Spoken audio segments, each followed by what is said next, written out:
Hello, I'm Dave and this is Logan, out once again for a walk in the countryside. Thanks for joining us. Now today we're at a place called Chaldon Herring or East Chaldon in Dorset. It's located about 8 miles southeast of Dorchester, and we're going to be walking a roughly 6.5 mile route.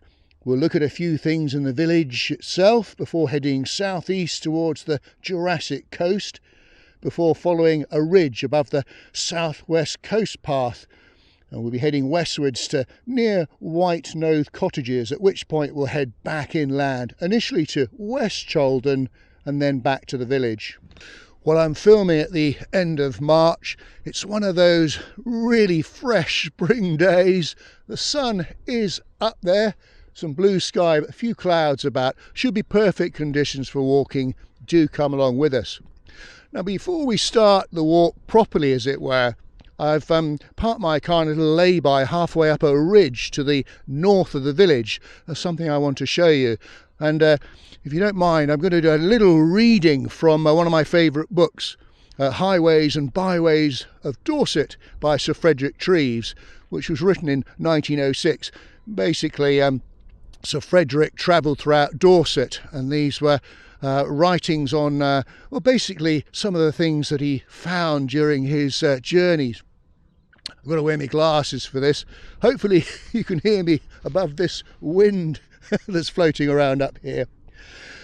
Inland from Ringstead, in a hollow leading nowhither, is the long forgotten Chaldon Herring, in whose church is a remarkable font of plain stone, shaped like a glass tumbler and reputed to be Saxon. On a ridge above the village stand in a line 5 round tumuli, affectionately called the 5 Marys. Those who may fail to be interested in the font must needs be impressed by this wild and romantic burial ground. The men of the Bronze Age had grand conceptions of what a place of burial should be. Such a spot, to be their thinking, must be found on a wind-swept hill, on the skyline, as near to heaven and in as little touch with earth as can be, clear before the sun, bare to the rain and the sea mist, and in a solitude where could fall the silence of the dawning world.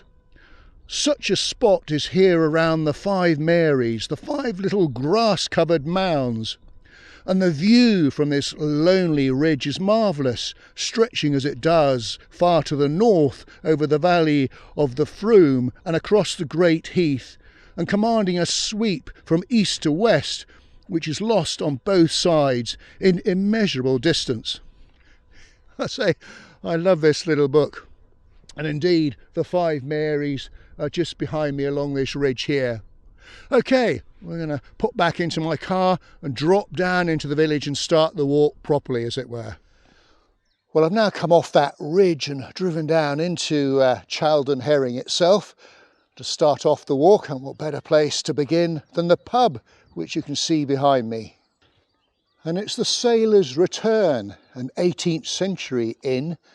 It gets its name from the fact that, well, there were 3 brothers from the village that went away to join the navy, but only one was successful.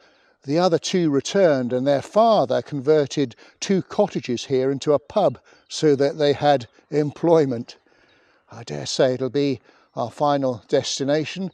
It's closed on Mondays and Tuesdays. Fortunately today is a Saturday. And just looking over into a field to the west of the pub, I'm not going to be able to go in there because it's on private land, but if you look on a 1902 map, it shows that there was once a chapel there.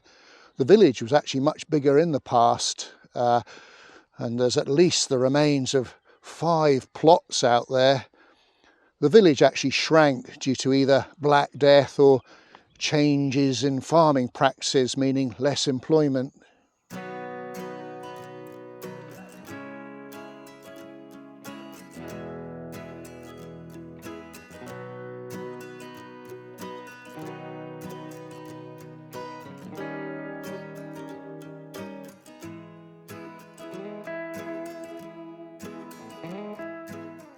really is a quite exquisite little village. Look at those thatched cottages there.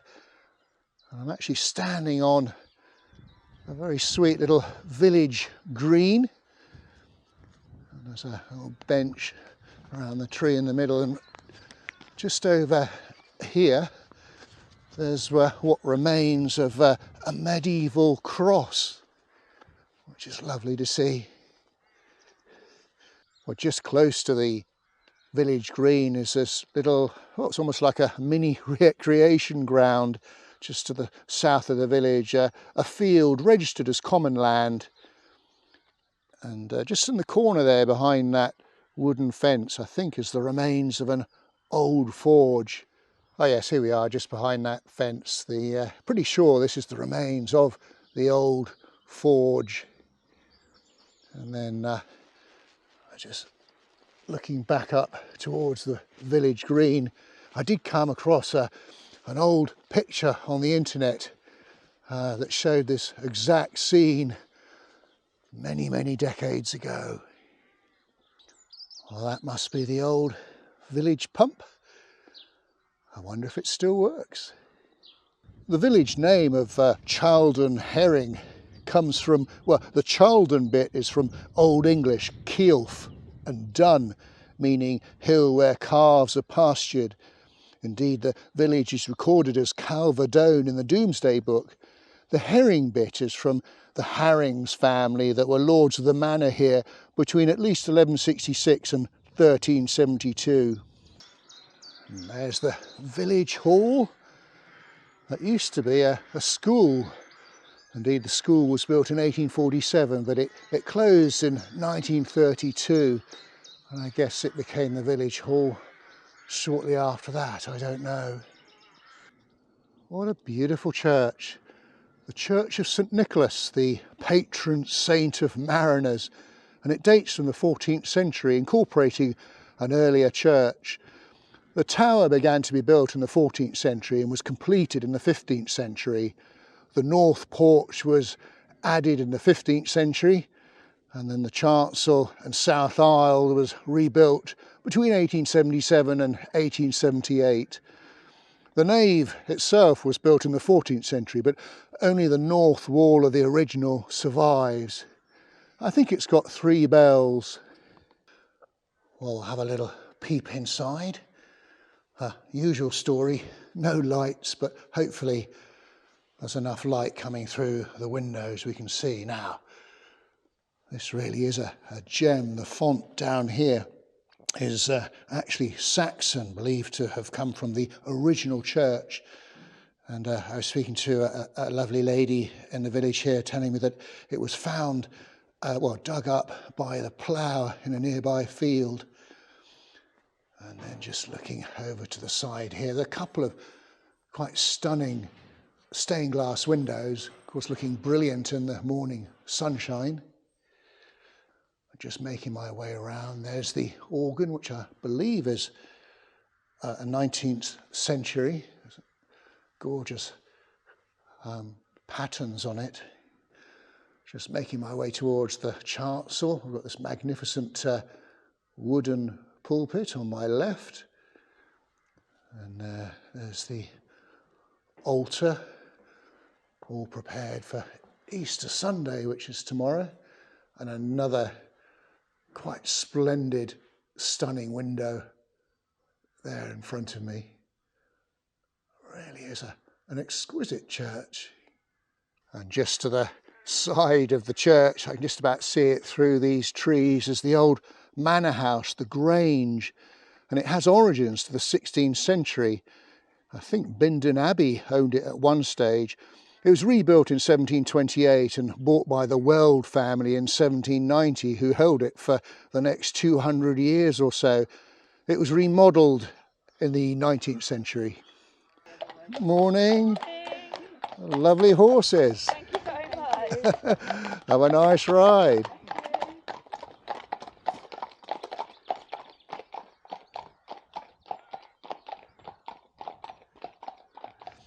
Well, what an idyllic little village. Back on the village green here, and I can just about see Up on the ridge on the north, those 5 Marys. The word Mary might derive from mere, meaning boundary, but they're basically Bronze Age barrows. Okay, well, we're now going to head out into the countryside and we're going to pick up a path that's going to take us southwards towards the coast. And with the sun out now, I think it's warm enough for Logan to dispense with his fleece. Well, the first of what I suspect will be quite a few pit stops today to look at the views. So this is looking to the north, back up onto the ridge there. There's the 5 Marys right along the top. And then Chaldon Herring over to the left. I was speaking to a local. Some people call it Chaldon, some people call it Chaldon.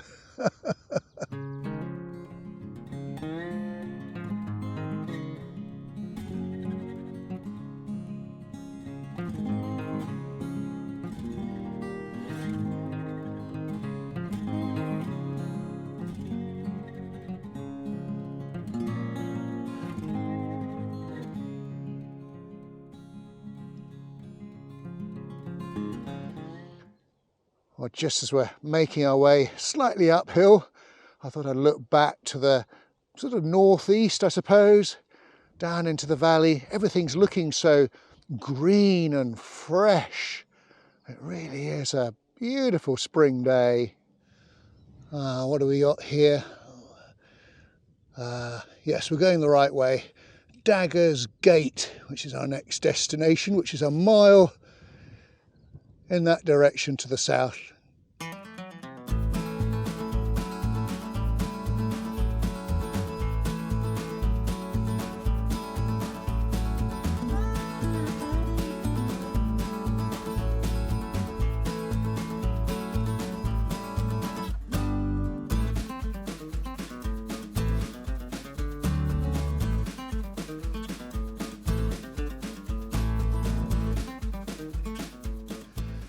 Well, I tell you, it's lovely to be out on a day like today. We've had such a miserable February and March in terms of weather with so much rain. So to have a glorious, bright, dry day really is quite splendid. Oh, there we are, another signpost. Definitely going the right way. Daggers Gate. Sounds intriguing, doesn't it?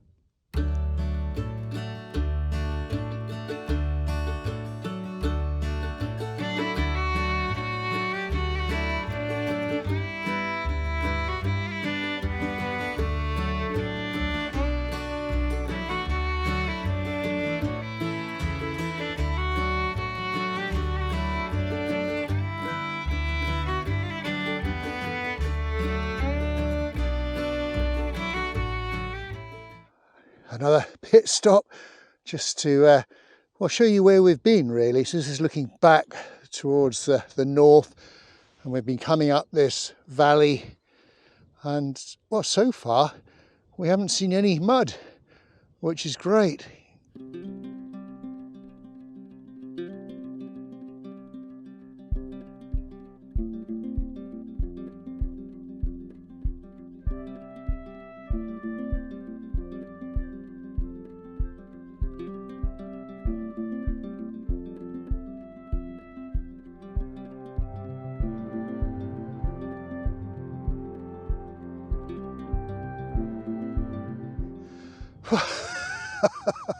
I'm still so unfit, it's not true. But I say these uphill sections are worth it when you look back at some of the views. And I've got it all to myself today by the looks of things.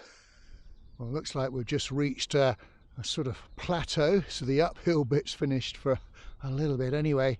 So this is looking over towards the east, and this really is your typical Dorset chalkland rolling landscape. Indeed, there's the remnants of an old chalk pit over in the distance there. Well, this is as far east as we're going to go on the walk. We're at a place called Daggers Gate, and now we start heading westwards along an old road, old Daggers Gate Road. So why is it called Daggers Gate? Well, it marks the spot of the grave of a witch that used to be able to turn herself into a hare. And it got its name back in 1789 after farmer Samuel Varnell was stabbed and killed at the spot by the daughter of the deceased witch. And apparently the ghost of the witch still haunts the area today, often taking the shape of a hare. So the track that we're on now basically runs parallel to the southwest coast path, which is just to the south. I'm just looking over to the east still at the moment. In fact, down towards the south is a valley called Scratchy Bottom that came second in a 2012 poll of the UK's worst place names. And if you want to know which place came top, check out my video of the walk at Beer Regis. Scratchy Bottom was also a film location for the 1967 film Far From the Madding Crowd, based on Thomas Hardy's novel. And I think it was the scene where Gabriel Oak's sheep were chased over the cliff by his dog.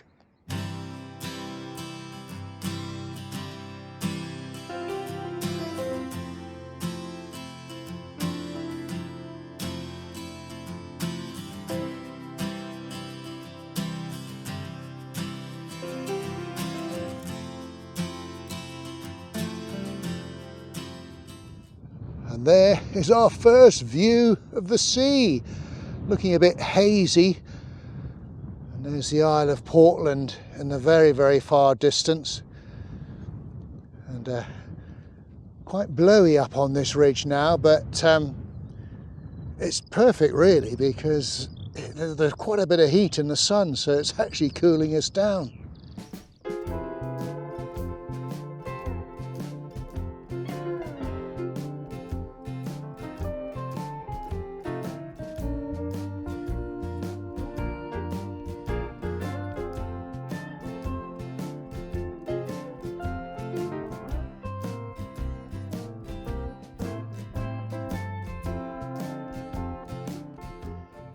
Well, there's a beautiful part of the walk. So continue to head westwards, and you can see down below where there are some people. That's the actual southwest coast path that, well, it's that long distance path that winds its way from Minehead in Somerset all the way around to Poole in Dorset. I'll tell you what, the sea looks quite calm today, despite there being a bit of wind.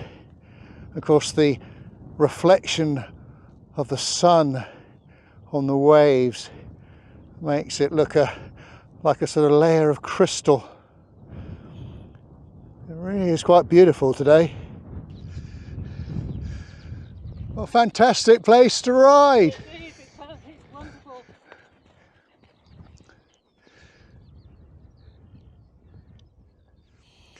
Well, that's a fascinating object in the field over there, and it's a beacon, and there's a couple of them, one here and then there's one further down near the coast on the cliff, and we explored the one on the cliff on our Ringsted walk. Now, I'm not 100% sure what they're here for. I presume it's some sort of old sea navigation marker, basically ships line them up. I did read that they were originally painted white and might have been used by the Navy for a prize firing competition where once a year they would test the accuracy of their gunners, not firing at the beacons but using them as a marker for the correct positions out at sea. So I'm not 100% sure.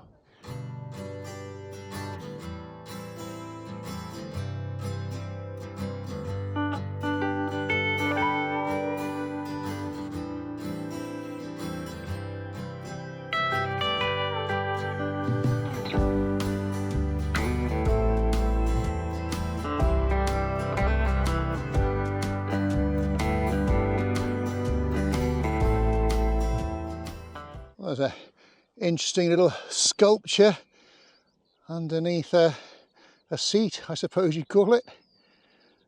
You never know what you're going to come across on some of these walks.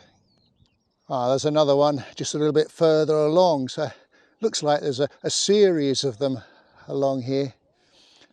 Now, this bit of Portland stone here is a memorial to Llewellyn Powys, I think that's how you pronounce his name. He was an author who lived in one of the cottages nearby, and his ashes were scattered over the cliffs here. Oh, I've just spotted a trig point in the distance there. Well, I think it's on private land, so we're not going to be able to bag that one today. Well, just a little update on the route. We're continuing to head westwards, but the bridleway that we're on now is gradually coming inland away from the southwest coast path, and it's actually perfect because we're just out of the really strong wind, and of course with the sun out now and the blue sky, it really is quite gorgeous. Another pit stop looking to the north, and the crops out there really beginning to come on now. They're more than just green shoots. It's hard to describe some of these scenes sometimes. Well, this is probably our last glimpse of the sea before we head inland northwards, where we'll be heading towards West Chaldon. So yeah, there's the Isle of Portland over on the left, and then this is sort of Weymouth Bay, and just see Weymouth. Again, it's quite hazy today. A couple of ships in the bay there.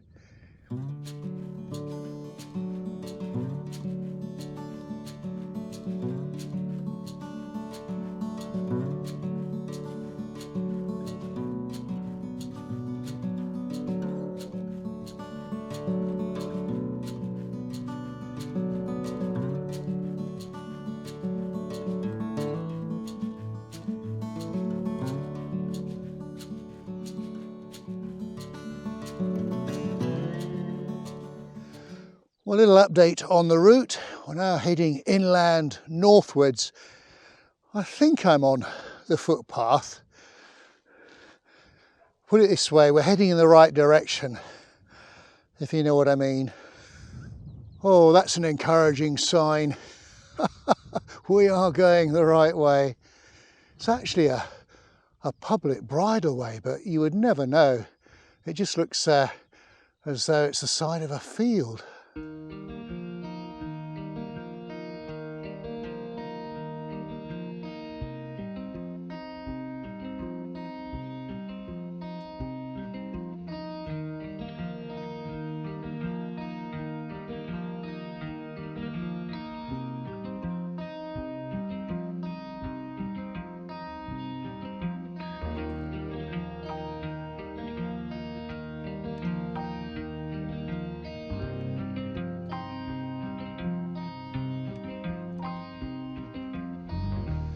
Well, we've made our way to West Chaldon, or Chaldon Boys as it shows on a 1902 map.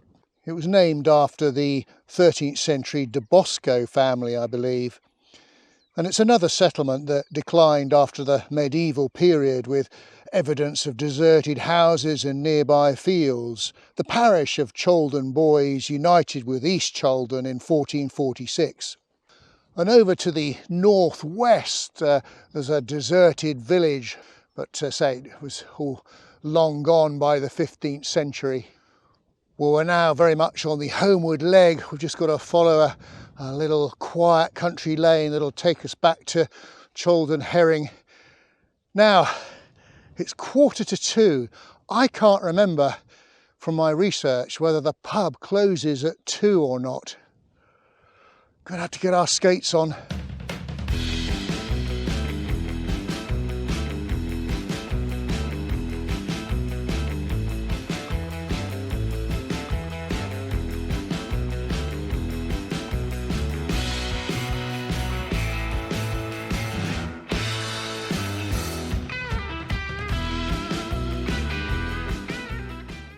Whew, made it. It closes at 2:30 and it's 2:15. So here we are back at the Sailor's Return, which we've had to visit purely for research purposes for the video. I've got a lovely pint of Dorset Gold. Oh, just what the doctor ordered. And of course, as is traditional, it's time for Chris. What have we got? Birds, I'm afraid, today. There we go. Well, we hope you enjoyed our walk today. If you did, please do give us a thumbs up and a like, and do leave a comment, and do check out our Facebook page, Dave's Countryside Walks. So until we meet again, thanks for watching, and cheerio. Good boy. Another one. Oh, and Daddy's going back to his Dorset gold.